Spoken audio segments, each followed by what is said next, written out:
बिस्मिल्लाहिर्रहमानिर्रहीम। काशकर भाइयों, मैं हूं आपका होस्ट डॉक्टर आमिर सज्जाद।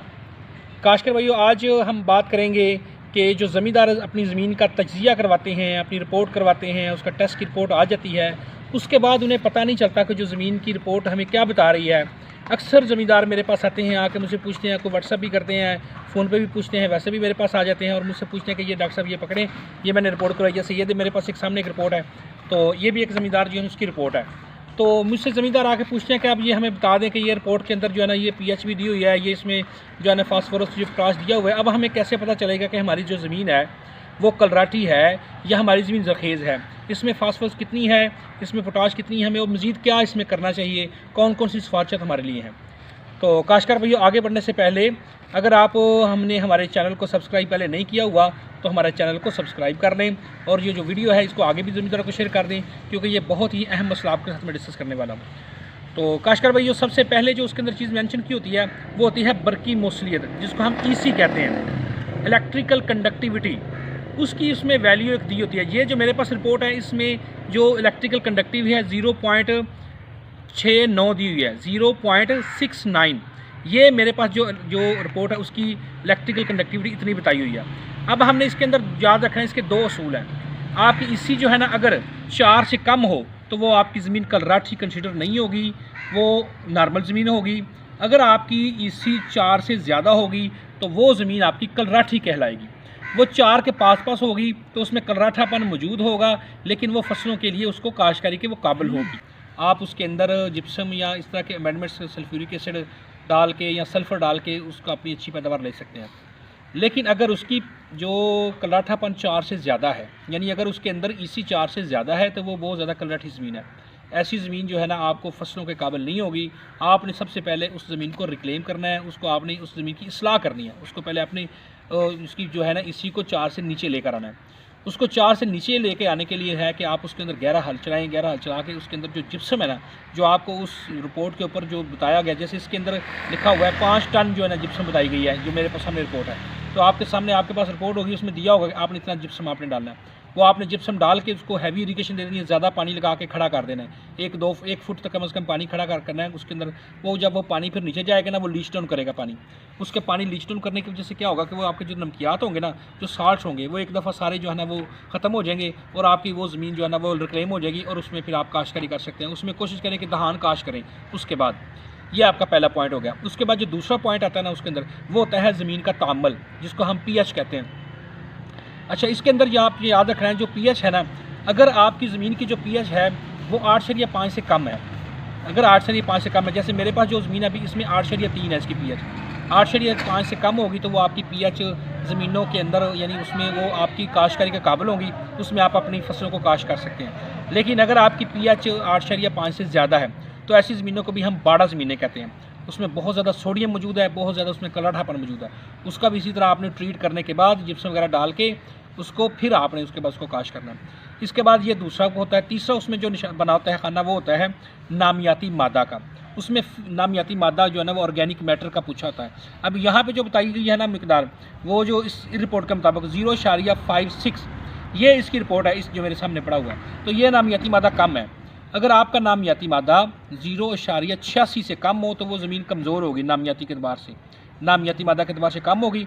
अगर आपका 0.86 से लेकर 1.29 के दरमियान हो तो फिर वो आपकी ज़मीन जो है ना वो दरमियानी ज़रखेज़ ज़मीन होगी। अगर उसमें नामियाती मादा 1.29 से ज़्यादा है तो आपकी ज़मीन वो ज़रखेज़ है नामियाती मादा के एतबार से, यानी उसमें आपने कोई ना कोई नामियाती मादा ज़रूर दाखिल किया होता है, या आपने गोबर की खाद डाली होती है, या जंतर उसके अंदर आपने रोटावेट किया होता है, किसी तरह से भी आपने उसके अंदर ऑर्गेनिक मैटर ऐड किया होता है, तब वो जो है ना 129 से ज़्यादा आती है। लेकिन अगर आपकी ज़मीन बहुत कमज़ोर है, उसमें नामियाती मादा बहुत कम है, तो आप उसके अंदर नामियाती मादा डालें। उसमें जंतर जो है ना उसकी बिजाई करें, जब वो फूलों के ऊपर आए तो उसके अंदर रोटावेट करें, या उसमें गोबर जो है ना उसकी गली सड़ी खाद उसमें ऐड करें। किसी तरह से आपने अपनी ज़मीन का नामियाती मादा बढ़ाना है। उसके बाद नेक्स्ट आता है जो फास्फोरस है, उसकी मिकदार बताई होती है। इसके अंदर आप याद रखना, या मेरे पास जो रिपोर्ट है इसके अंदर इसकी 7 है, इसकी फास्फोरस 7 ppm है। अगर आपकी ज़मीन में 7 से कम फास्फोरस हो तो वो ज़मीन कमज़ोर होगी फास्फोरस के एतबार से।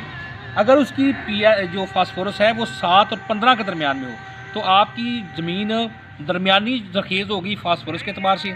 अगर उसमें फास्फोरस 15 से ज़्यादा हो तो आपकी जो ज़मीन है वो फास्फोरस के अतबार से बहुत ज़्यादा जरखेज़ है, उसके अंदर आप हल्की सी मिकदार भी फास्फोरस की देंगे तो वो भी आपके लिए सफिशेंट होगी।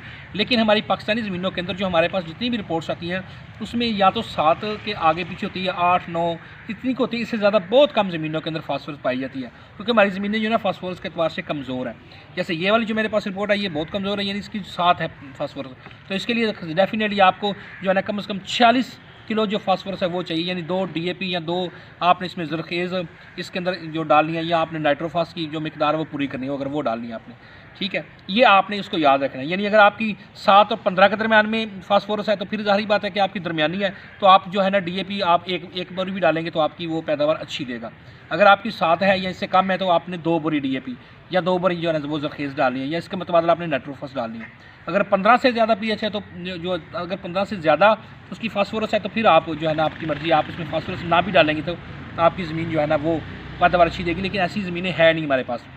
अच्छा, इसके बाद नेक्स्ट आता है जी काबिल हसूल पोटाश के। पोटाश उसमें कितनी दी होती है? उसमें मेरे पास जो दी हुई है जो रिपोर्ट इसमें 135 ppm दी हुई है। अगर आपकी ज़मीन जो है ना उसमें पोटाश 180 ppm से ज़्यादा है तो वो बहुत ज़्यादा जरखेज़ ज़मीन है, उसमें पोटाश डालने की ज़रूरत नहीं है। अब जिस तरह मैं बता रहा हूँ कि 135 ppm इसमें बताई हुई है, इसमें कम से कम आपको आधी बोरी जो है ना वो फास्फोरस डालनी होगी। इसमें आपको SOP MOP जो है ना वो डाल के तो आपने अपनी फास्फोरस की मिकदार को पूरा करना है। अब आपने अपनी इसमें 135 ppm पोटाश दी हुई है। जो मेरे पास ये रिपोर्ट है जैसे इसमें 135 ppm है, ये दरमियानी जरखेज़ ज़मीन है, तो इसमें आपने कम से कम आधी बोरी जो है ना वो SOP या MOP पोटाश डालनी है। लेकिन अगर आपकी ज़मीन बहुत ज़्यादा कमज़ोर होती है, जैसे 80 ppm से कम हो, तो फिर उसमें आपको पूरी बोरी जो है ना वो SOP के वो डालेंगे तो आपकी जो है ना वो जो आपको अच्छे नतीजे हासिल होंगे, या आपकी जो है ना फसल है वो ज़्यादा पैदावार देगी। लेकिन हमारी जो है जो आमतौर पर ज़मीनें हैं वो पोटाश के अतबार से दरमियानी जरखेज़ ज़मीनें हैं।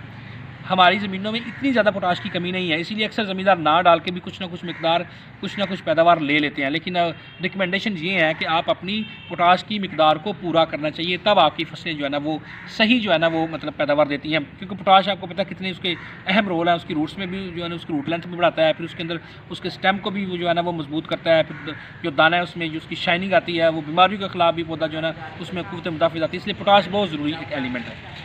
अच्छा, इस यहाँ तक आती है। इसके अगला जो खाना होता है उसमें होता है जी उसकी सेरशुदगी, कि वो कितना जो है ना वो उसके मॉइस्चर कितना अपने अंदर अब्जॉर्व कर सकता है, कितना उसके अंदर जो है ना वो पानी अपनी ज़मीन अंदर के अंदर रख सकती है। इसमें जो है ना मेरे पास जो रिपोर्ट है इसमें इसकी 40% दिया हुआ है इसकी सेरशुदगी। तो अब जो 40 होगी ना जिसकी, वो मैरा ज़मीन होगी, यानी 30 से 45 के दरमियान ज़मीन जिसकी फ़ीसद सेरशुदगी होगी वो होगी मैरा ज़मीन। अगर 40 से कम है यानी 20 और 30 के दरमियान होगी तो वो रेतली ज़मीन होगी, उसमें पानी कम ऑब्जॉर्व करेगी। अगर उसकी जो सेरशुदगी होगी ना 46 से लेकर 60 के दरमियान हो, तो उसका मतलब है कि उसके अंदर क्ले कंटेंट से चिकनी मिट्टी ज़्यादा है, वो पानी को ज़्यादा अपने अंदर ऑब्जॉर्व कर रही है, उसमें पानी ज़्यादा देर तक खड़ा रहता है, और वो आपकी बारी या मैरा चिकनी ज़मीन होगी।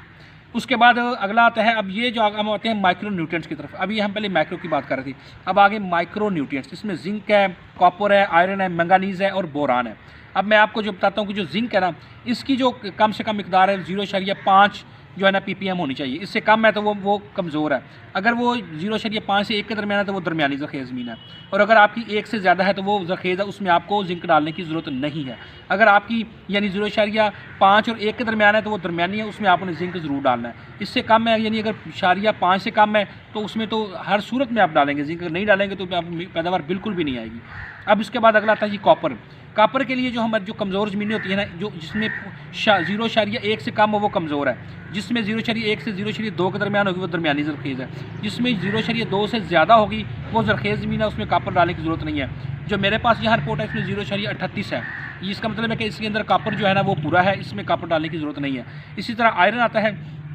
आयरन के लिए जो 2 से कम होगा वो कमज़ोर ज़मीन होगी, जो 4.5 के दरमियान होगा वो दरमियानी जरखेज़ होगी, जो 4.5 से ज़्यादा जिसकी होगी आयरन वो जरखेज़ होगी आयरन के अतबार से, वहाँ आयरन की कमी नहीं होगी। मेरे पास जो ज़मीन है इसमें 4.13 है, जो आयरन है ना इसके अंदर, यानी ये आयरन के अतबार से दरमियानी ज़रख़ेज़ ज़मीन है। इसमें एक हल्की सी मिकदार अगर आयरन की हम डाल देंगे 1 या 2 किलो, तो वो अच्छे फ़ायदा, यानी उसके अच्छे रिजल्ट आएंगे, उसकी पैदावार फसल की बढ़ेगी। इसी तरह मैंगानीज़ जो है ना, इसकी भी कहीं कहीं कमी आनी शुरू हो गई है। इसकी यदि याद रखें कि 0.5 से कम हो तो वो कमज़ोर होगी। इसी तरह 0.5 से 1 के दरमियान होगी तो दरमियानी ज़रख़ेज़ होगी। इसी तरह 1 से ज़्यादा हो तो वो ज़रख़ेज़ ज़मीन होगी मैंगानीज़ के अतबार से। ये मेरे पास जो रिपोर्ट है इसमें 2.19 साइज़ की रिपोर्ट, ये मैंगानीज़ के अतबार से ज़रख़ेज़ ज़मीन है। एंड पे आता है बोरान, जो बहुत अहम एलिमेंट है। उसमें आपने याद रखना है अगर आपकी 0.2 से कम हो तो कमज़ोर ज़मीन है, अगर 0.2 से 0.5 के दरमियान होगी वो दरमियानी होगी ज़मीन। इसी तरह अगर 0.5 से लेकर 1 के दरमियान हो, 0.5 से 1 के दरमियान हो गए, 1 के दरमियान होगी तो वो बहुत ज़रख़ेज़ ज़मीन होगी बोरान के अतबार से। ये जो मेरे सामने रिपोर्ट पड़ी है इसमें जो बोरान की मिकदार है 0.67 है, 0.67। इसकी जो बोरान की इसके अंदर जो है वो दरमियानी ज़रख़ेज़ ज़मीन है बोरान के अतबार से, यानी इसको भी बोरान की ज़रूरत है। अगर हम इसको बोरान नहीं देंगे तो हमारी पैदावार जो है ना वो कम आएगी। इसके लिए जो बोरान है वो आपने साल में 1 दफ़ा ज़रूर डालना है, यानी 3 किलो बोरान आप उसमें डालेंगे तो पैदावार आपकी अच्छी आएगी। यानी आपने साल में अगर आपने गंदम को डाला है तो आपको धान में डालने की ज़रूरत नहीं है, अगर आपने धान में डाला तो गंदम में डालने की ज़रूरत नहीं है। अगर आपने जिंक 33% वाला धान को 6 किलो तकरीबन डाला है तो गंदम में डालने की ज़रूरत नहीं होगी। अगर वो यानी अगर उसकी जो जिंक है वो 0.5 या 0.67 के दरमियान है तो फिर आपने उसके अंदर जिंक ज़रूर डालनी है। अगर आपने यानी अगर धान में डाल दिया तो फिर गंदम में डालने की ज़रूरत नहीं है। अगर नहीं डाला तो गंदम में नहीं डालेंगे तो गंदम की पैदावार मुतासिर होगी, गंदम की पैदावार भी कम होगी। गंदम में भी आपने 33% वाला जिंक जो है ना 5 से 6 किलो आपने ज़रूर डालना है। अगर 21% वाला है तो वो आपको 7 से 8 किलो डालना पड़ेगा।